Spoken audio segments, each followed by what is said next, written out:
In 2015, during the original committee hearing, and in the 2016 session of deliberations by the Commission, which took place in this room, the applicant clearly stated that the first line to be constructed by SunZia would be a bidirectional AC line that would total 1,500 megawatts and would provide open access under federal regulations to Arizona generation resources, starting with the construction of the first line segment between two substations in Arizona, the Willow substation and the Pinal Central substation, and then to be followed by construction of a line segment to central New Mexico.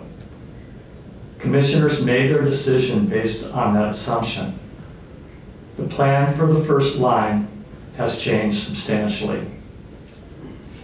At the time of the 2016 plan of service, I had concerns that the first line segment in Arizona could become the only line segment ever constructed. So I ended up in Superior Court and subsequently in appeals court. The purpose of my legal action and the results are described in my reply brief. The applicant now contends that the appeals court ruling prevents any consideration of the relief that I seek at this time. I disagree. The bias of the committee chairman regarding the scope of review took the applicant off the hook for providing much needed evidence and discourse about whether the applicant's new plan for the first proposed line to exclusively transfer 3,000 megawatts of New Mexico wind energy and drop it into a single substation would actually provide economical and reliable electricity in Arizona, and do so without causing problems to Arizona's grid. This new plan for the first line is embedded in the application to amend, but not explicitly disclosed. There were two Arizona statutes cited in the procedural order for this review. The primary mandate of the Commission is to facilitate economical and reliable electricity in Arizona while minimizing adverse impacts to Arizona's ecological and environmental assets. This is the so-called balancing mandate that you cited in your procedural order, Arizona Revised Statute Section 360.07B. The other cited statute prescribes the factors that must be taken into consideration when considering and evaluating this balancing mandate. The applicant and proponents repeatedly cite SunZia's economic impacts from jobs, taxes, and other payouts. Those economic impacts are not directly relevant to either of the two statutes I just mentioned.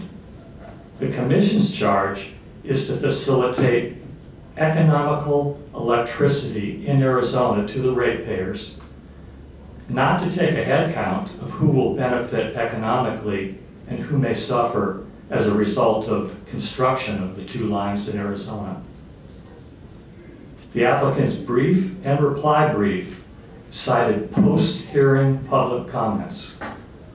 Public comments, in my opinion, should not be used as a backdoor for introducing new testimony, and these comments are not directly relevant to the Commission's primary statute, the responsibility to facilitate economical and reliability electricity in Arizona. The Commission's balancing mandate is about just that. This review of a line siting case is focused on that mandate, not on some high-profile public commenters. Public comments are not sworn testimony. This review process is supposed to be about sworn testimony and admitted evidence relevant to the balancing mandate, not about trying to fill a lack of evidence with anecdotes about which interests will benefit from construction of the lines. Now, had the line siting committee conducted the appropriate scope of a review, the applicant would have been required to provide evidence about the biggest change in their project, which is the new plan of electrical service. There was much needed evidence about the impacts of this new plan. I'm the only party who presented third-party evidence at the hearing regarding transmission costs associated with long-distance and low line usage transmission lines, such as the one now being proposed by Pattern Energy for the CECA line. And now, in the reply brief, the applicant has claimed that the High Plains Express economic feasibility study is about a different project in a different state and has no relevance or correlation to the SunZia project. That's a false statement. The High Plains Express study included both the SunZia project and transfer capabilities in Arizona. It was a multi-state study. Here's a quote from the study, quote, "For this study, the SunZia project was considered to be an integral segment of the High Plains Express project." And this was admitted into my evidence during the 2015 hearing. The applicant tried to get that study barred from evidence in 2015, but was overruled by Chairman Thomas Chanel. Two of the conclusions of this study are that longer supply chains, longer new lines will have greater transmission costs, and that a line used at 42% of capacity will have about twice the transmission cost per megawatt hour than if it were used at 85% capacity. The wind energy in central New Mexico is in that range of having about 42% capacity rating. And this line would be used exclusively, according to testimony, for wind energy from central New Mexico. The applicant was not required by the committee to bear the burden of proof to establish that this new change for the first line would provide economical and reliable electricity in Arizona, but mainly because the committee did not even recognize this change as warranting consideration by the commission.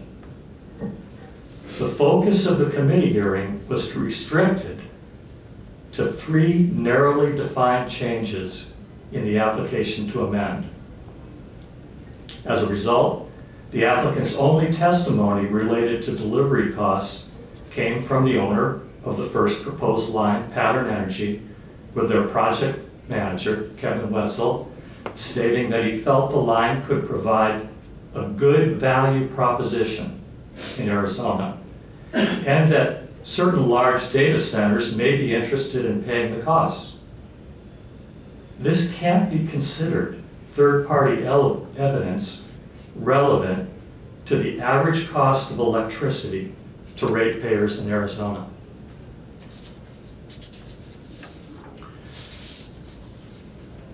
There was no substantial evidence presented by the applicant to demonstrate that the first line would not create transmission congestion on lines between Pinal Central Substation and California markets that are seeking New Mexico wind energy. Remember, this will now be 3,000 megawatts of wind energy dropped into a single substation and then emanating from there, as opposed to the original CEC, where the first line was going to be 1,500 megawatts dropped into two separate interconnected substations in Arizona. So this all has to go back to the Western Electricity Coordinating Council for a new plan of service. If there is transmission congestion created on these lines emanating from Pinal Central, what impact would this transmission congestion have on Arizona's ability to use those lines for in-state purposes? would this transmission congestion trigger the need for the construction of new lines to meet Arizona's needs? Who would pay for those lines if this takes place, and what would the environmental impacts be? Because these questions were not addressed and were not required to be addressed, they have been unanswered so far. The applicant has brought up the utility staff letter of August 29th, 2022 that I cited in my briefs. There was no opportunity to challenge the conclusion of the utility staff letter during the committee process. And as I noted in my brief, there was no WECC path rating study done for the new plan of service. Now, no one disputed that the first line would not allow access for energy generation within Arizona, which has a negative impact on Arizona's urgent need to develop more generation within the state. Regarding the second proposed line, CECB, if the primary purpose is to facilitate access for generation facilities in Arizona, it makes much more sense in terms of economics, reliability, and ecology to use the Southline transmission project, where there will be 6 times the number of substations available to connect to new generation projects, and no impacts to 45 miles of the San Pedro Valley's region of extraordinary biological wealth, which requires special consideration under Arizona statute. This 45 miles is approximately 25% of the path through Arizona. It's a quarter of the path. It makes no sense whatsoever to fragment this special region with a multi-facility industrial corridor when such an obvious alternative is right in front of us. Once an industrial scale power line corridor is established, federal co-location policies cause more linear infrastructure to be co-located with the newly established corridor. And the right-of-way keeps growing along with the associated impacts to the landscape. All of these lingering questions and problems remain because the committee process neglected to consider the most substantial changes that have taken place during the past 7 years, choosing instead to rush through a process that repeatedly excluded testimony, discourse, and consideration of the most important changes. I continue to seek redress for these substantial shortcomings in the committee process.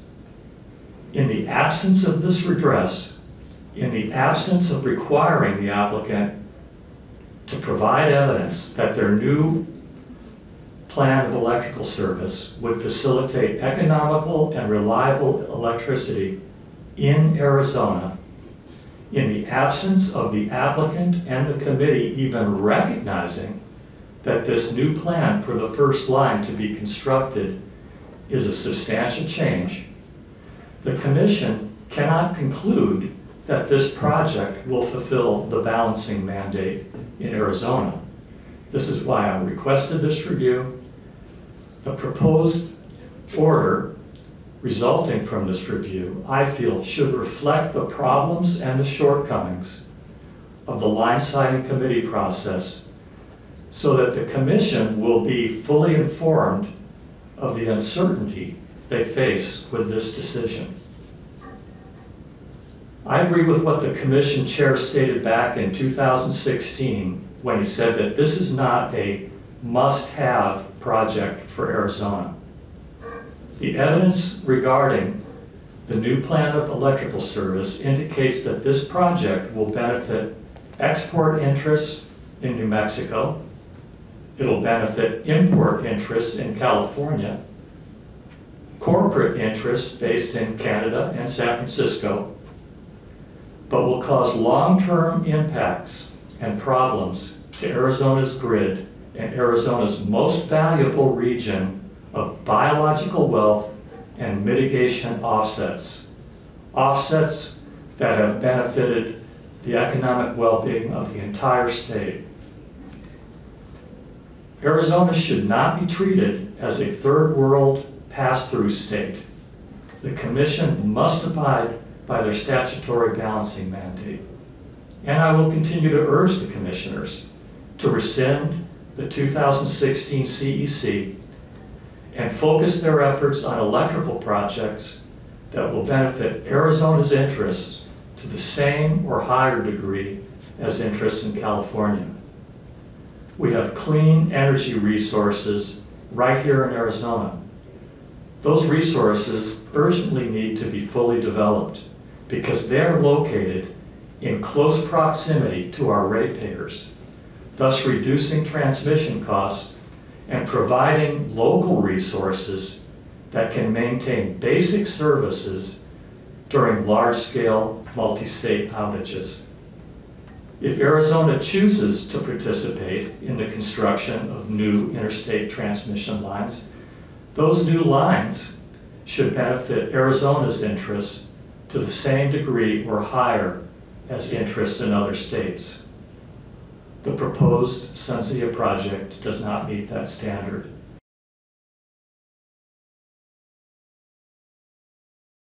I don't take that extreme of a position. I believe that there very well could be some buyers in Arizona, but I also believe, due to the reasons that I cited in my briefs, that the majority of this power is going to be headed to California markets, where the marketing rate is, the average marketing rate is twice that of Arizona.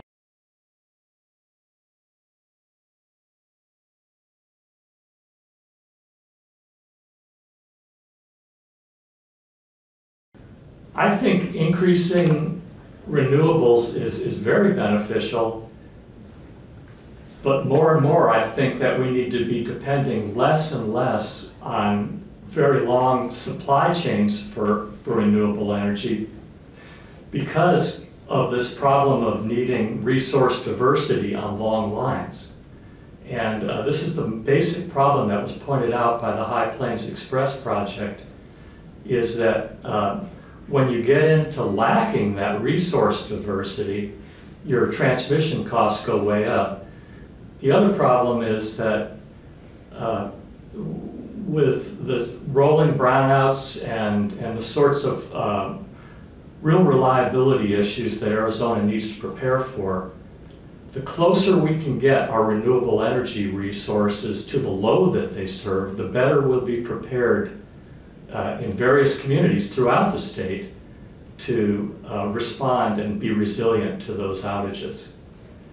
And then the third thing I'd like to bring up is that it was never addressed during the hearing because this new plan of service was denied as a substantial new change. It was never really addressed that SunZia would be establishing a priority use on lines emanating from Pinal Central going westward, because a lot of this energy would be heading towards California, and that the output of this energy is like a 24-hour sine wave. It goes up in the evenings and then it drops. And so as those reservations are made, other uses are going to have to be scheduled on those lines or around that use by the wind energy. And this hasn't yet been addressed by the WECC. And beyond that, the WECC is a 14-state cooperative, and then the Commission has responsibilities even beyond that. This Commission has responsibilities to Arizona that go beyond that. WECC's responsibility is to maintain system stability. It's right there on their website. And the plan that they evaluated from 2011 through 2021 that was on their books for 10 years was for 2 AC lines, each being 1,500 megawatts each, and each intersecting with 2 substations in Arizona. So in terms of system stability, the first line would come in first, and it would be 1,500 megawatts, and it would have 2 interconnection points. And then later on, and what can happen in that situation is the WECC provides progress reports every year. If system stability problems came up after the first line came in, then there may be a revisiting of new lines that may be required and that sort of thing before the second line is constructed. With the new plan of service, which has only partially been applied for, 3,000 megawatts would be injected into a single substation, and that's what's going to create this new situation on the lines emanating from Pinell Central Substation. The Willow Substation, located near Bowie, Arizona, and it interconnects with lines running into the Tucson area, and so some of that load some of that supply coming from the east on the first SunZia line would have been distributed through 2 points that would be interconnected with the grid under the first plan of service. Now what's happened is they've gone back. Willow was planned to be constructed as part of this project, and because the first line is no longer going to be intersecting with this planned project, part of the committee proceeding, and this wasn't specified in the application to amend, but the committee took this up as an additional change, is to extend the deadline for constructing the Willow substation to take place when the second line would be constructed. Now, the new WECC plan of service, the applicant has applied for a new path rating process to take place. They applied for that this past July for the first line, but they have not applied for that process to take place for the second line.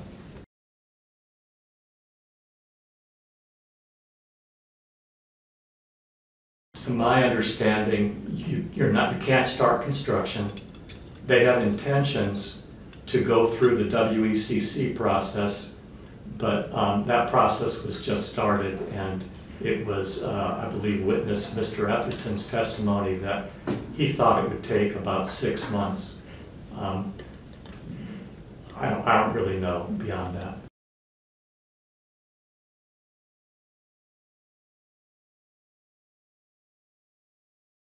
That's my understanding, that they would not be allowed to, and like I said before, WECC will go so far to ensure system reliability, and then it would be up to the commission and the utility staff to determine, based on that study, if they foresee any other problems that could come to Arizona's grid.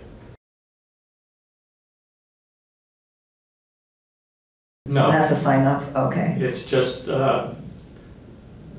that's, the commission's responsibility is to facilitate economical and reliable electricity. And so normally in a committee process like this, where it had been recognized that this new plan of service was a substantial change, there would have been some discussion on capacity between Pinell Central and markets to the west. Okay. And that has not taken place. Okay. And I feel that that should be disclosed to the commission.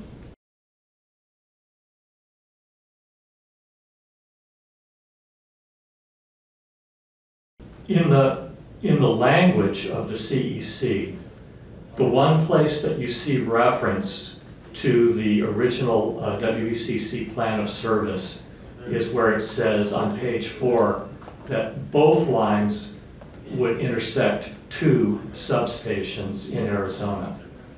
And so in that way, the original language in the CEC is consistent with the WECC plan of service that was on the books for 10 years.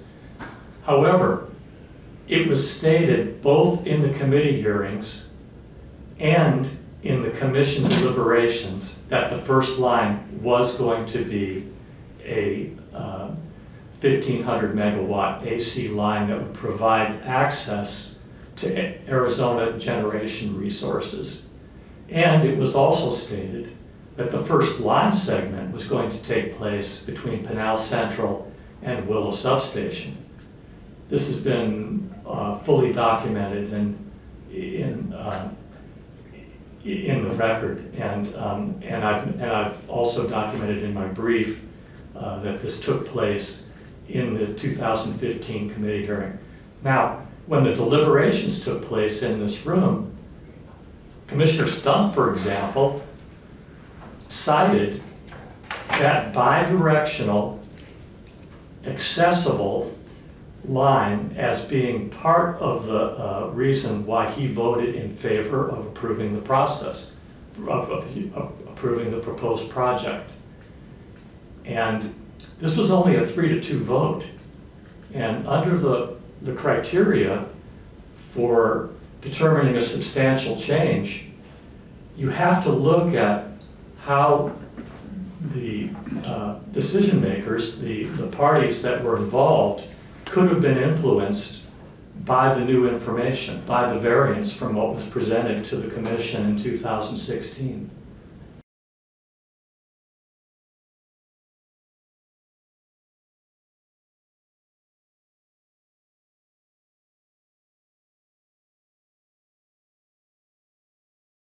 As far as the system stability goes, I believe what the WECC will be looking at is, can that substation absorb that much of that type of power? Okay. And so in terms of reliability, that has been one of my main arguments. In terms of economical supply, I have another set of arguments. And then in terms of ensuring reliable electricity in general in Arizona, I have the additional argument that we need lines that are going to benefit the development of generation resources within Arizona. And the first line would not provide that access to Arizona, as the first line had previously been characterized in 2016.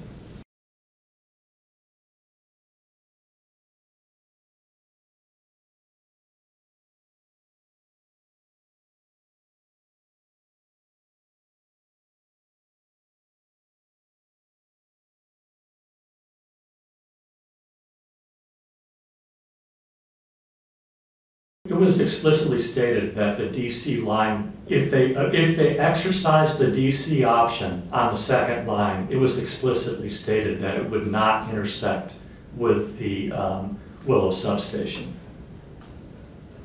Mr. Everton was very clear about that.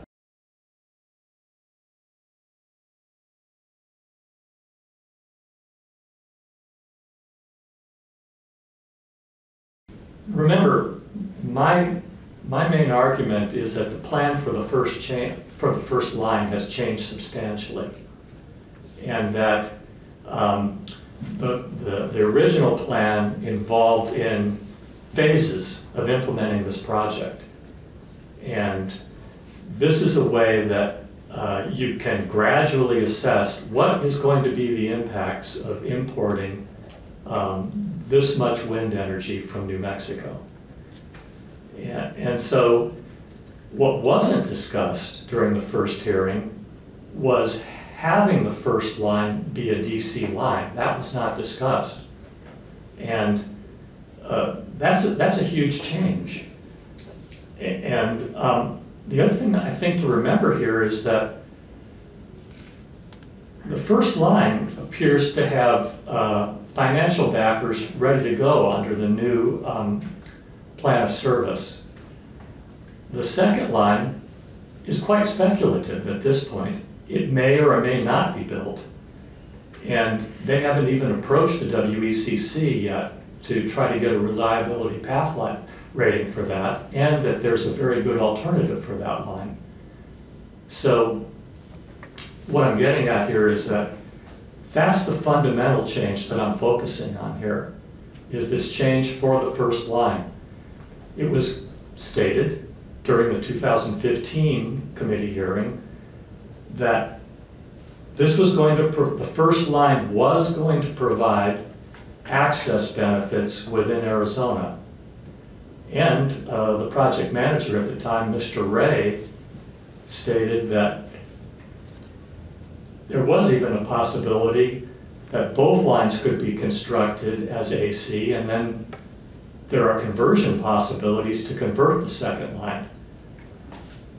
All of this led the public and the commissioners to believe that the first line was going to be 1,500 megawatt AC.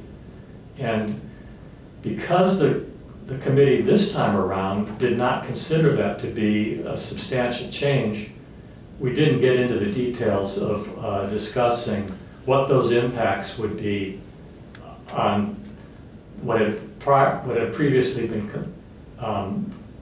claimed as benefits to Arizona's grid.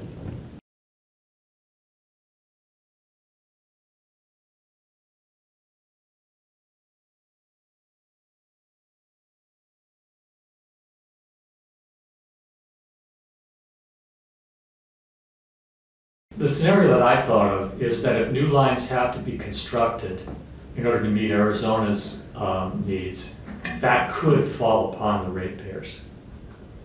And then the other impact is that if new lines do need to be constructed because of system stability problems or something along those lines, it's going to cause additional environmental impacts, and that comes off of Arizona also. So, you know, when I made the statement about making sure that Arizona just doesn't become a pass-through state for the first line, those are the impacts that I'm concerned about. The questions about third-party studies regarding economics within Arizona were not presented to the committee, and it's been my contention in my request for review that they weren't presented to the committee or were required of the applicant because the committee did not consider this change. My main concern right now is your proposed procedure, your proposed order coming out of this review, so I just wanted to note that. Another thing that I'd like to respond to is always going back to the litigation that I initiated in 2016 and using that as a grounds to say that I've been struck down 4 times and characterizing my intervention in that way, I feel is not an accurate representation of what happened. And I just refer you to what I wrote in my briefs. For a little more context, the wind provider at that time was SunEdison. So during the committee hearing, Ravi Sankaran was brought in as the witness.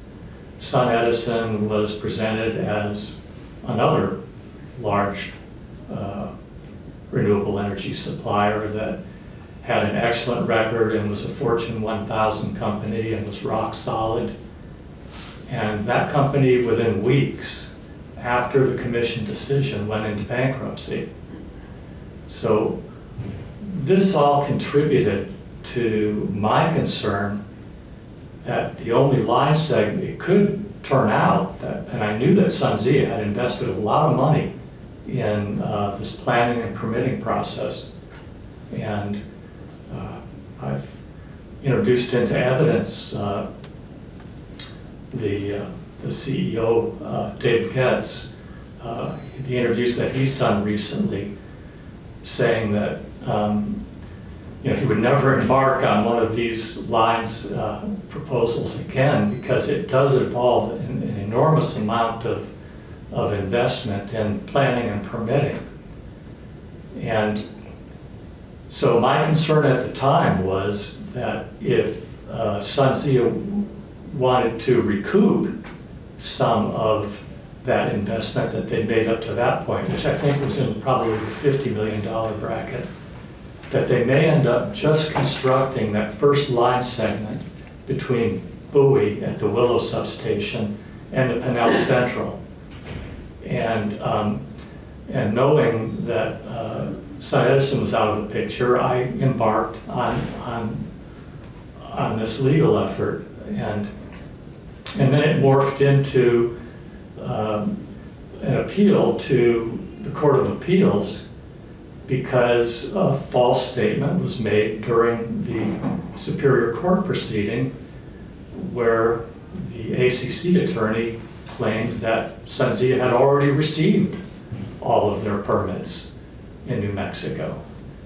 And I brought this up during our final oral argument, and my concerns about that issue were really not even mentioned in the decision, so I went to the Court of Appeals, and you know the result from there. They said that I may have a legitimate concern, but it wouldn't be right for judicial review unless and until they began construction in Arizona on that segment before having their ducks lined up in New Mexico. So there's always going to be assurances that everything's covered, there's nothing to see here, move along, we're going to get all the ducks lined up. But I noticed in Mr. Atkins' comments just now that he said, look, we've already got approval for landing 3,000 megawatts in Pinell Central. And he gave his argument there, but what he didn't mention is that approval was based on 2 substations in Arizona. And WECC looks into that as an important component of their decision. And when you look at what I submitted in evidence, I can give you the evidence, the exhibit number, but when you look at the WECC report for the final year that they held that original plan of service, which was 2021, it points out the whole history of any changes that have been made in that plan. One of the changes took place in that plan just because a substation was removed from the plan in New Mexico. So, you know, it's not a sure thing, it's not in the bag, and I understand that Pattern is taking a risk if they start construction before having WECC approval, and that they can't put it into operation for a full 3,000 megawatts landed into a single substation unless they get that approval. So that was one set of points about everything's taken care of and that Mr. Elsa's concerns are not founded. The second thing is that bringing up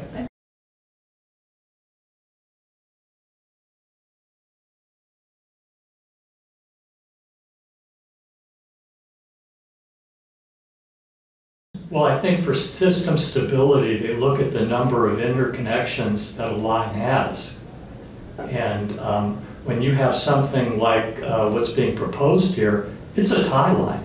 It's a 550-mile tie line. That's very long for a tie line. And in terms of system stability, the more substations you have along that line, the more contingency plans you can make when you're getting overloaded at the terminal point of the tie line. And that would be possible with the original plan of service, because if any rerouting had to be done, it could be accomplished because they would have another option for rerouting power. So, you know, I think it's premature to move so quickly without having that rating. I understand that they can do that. And I think it's extremely premature to consider approving CECB because they haven't even applied for a path rating for that. And that's why I wanted to talk about Southline again. Mr. Atkin brought up Southline. The only time that I brought up Southline in the recent amendment proceeding was when I stated that it didn't make any sense to approve the CECB line. And my rationale here is that really there are three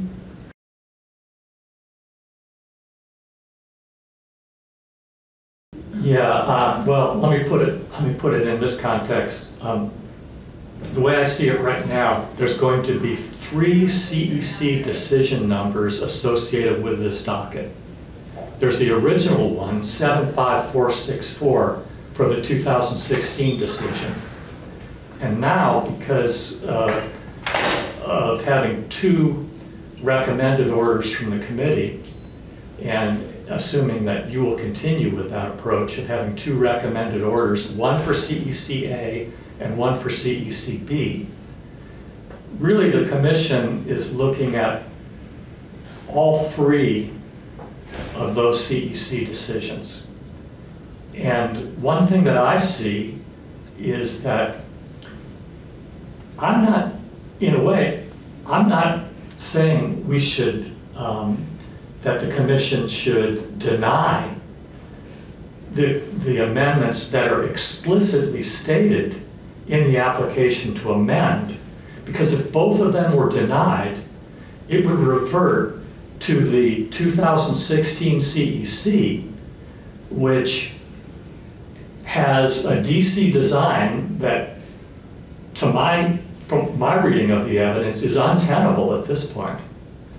And then you would go to 2 AC lines totaling 3,000 megawatts to do what 1 DC line could do.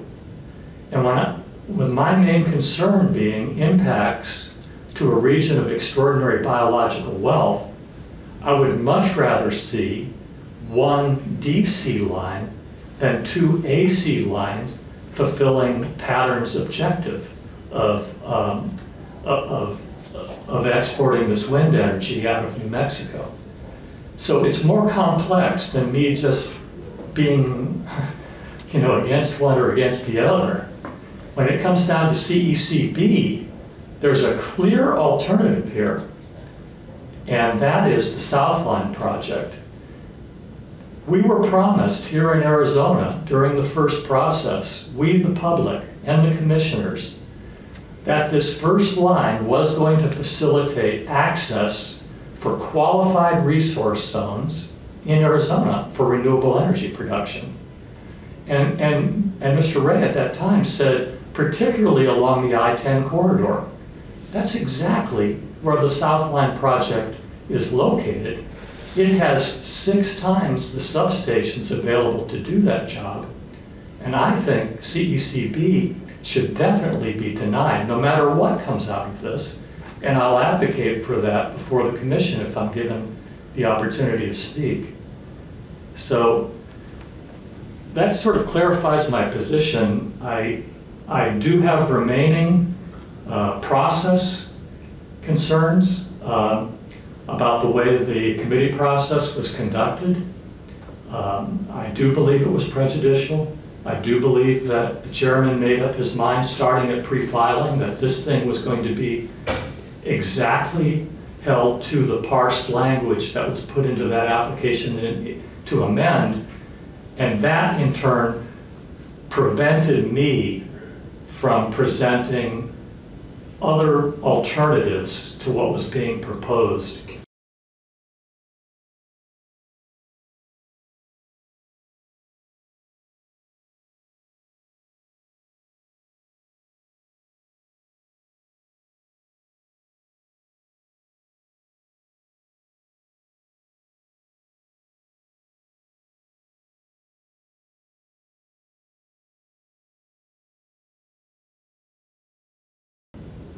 You're right. Yes or no? I'm not an attorney.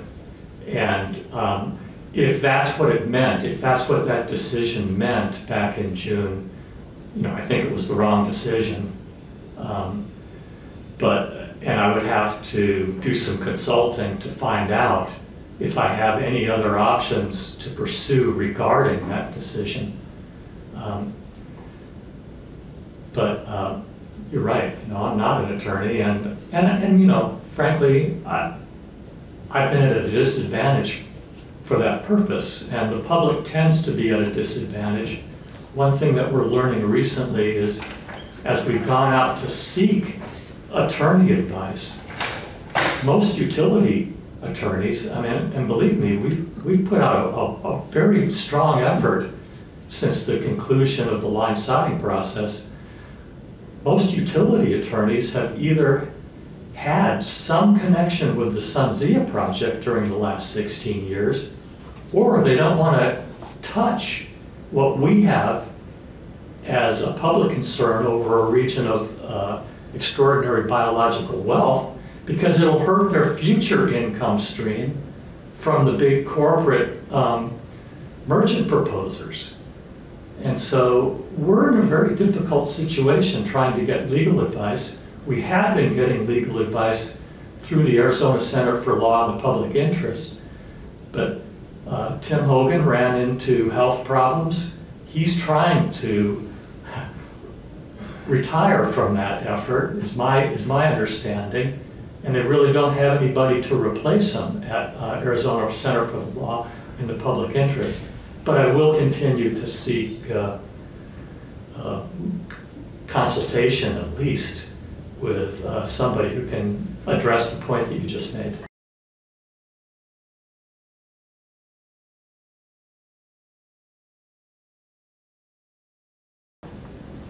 Yes, my colleague states that she has a concern over another statement that Mr. Akin made about other routes were evaluated in 2015 line siding hearing. That's not entirely accurate. What was brought to the committee was this proposed route that had already been developed through a federal environmental impact statement process. And so they had a recommended route, they had an approved route at the federal level, and that was the only route that was brought before the committee. Now, through the efforts of groups, conservation groups that were concerned about the San Pedro, they got Representative Grijalva to have the feds at least look at a route that went through the Tucson area.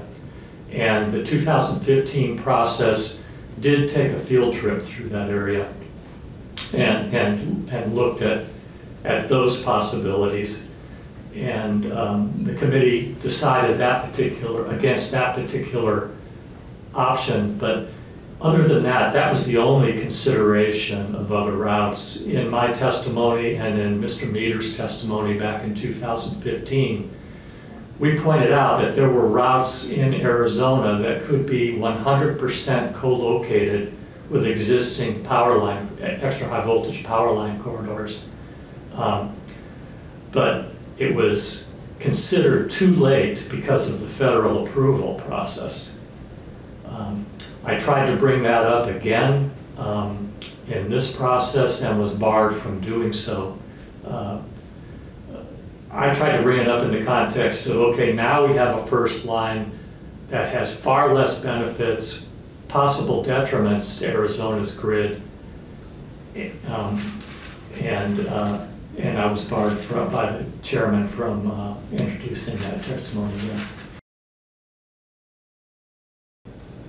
I'm sure there's a number of things that aren't explicitly stated in the 2016 CEC, but the evidentiary record upon which it is based is very clear. And that is that the first line was planned to be an AC line originally that was going to have benefits, and that could have influenced, very likely could have influenced the deciding vote on that particular decision. One thing, and I don't want to end this on a bad note, but when Mr. Stafford just came after me and saying that I won't be satisfied with any decision other than killing the whole project, and that I'm only here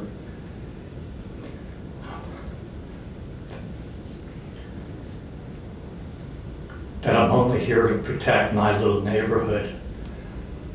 I don't live anywhere near this line. And I've made it clear in my exhibits and in my briefs that this has to do with a conservation corridor in the San Pedro Valley that Mr. Stafford apparently has no familiarity with. Thank you.